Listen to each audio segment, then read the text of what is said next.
د پردیس ژوند ډیر ستړی دی.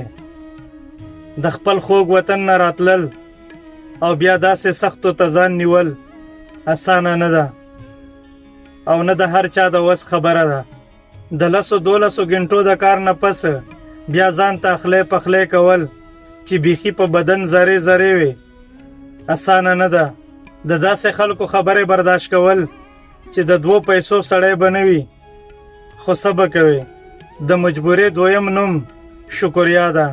په داسې تنکې ځوانۍ دغسې سختو کارونو ته ملا تړل ډیره ګرانه ده، خو څه به کوې.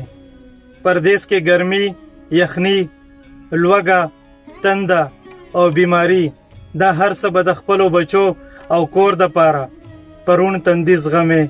د جانداد همت صاحب شعر دی چې زمونږ د حاله ناخبره خلک مونږ ته اکثر وایي مزې مو وکړې، او ګران جاوید شاه درمان صاحب وایي چې ښار کې خلک د محل سوري ته نه پرېږدي، هغه مزدور چې د خولو نه یې شیشه جوړیږي.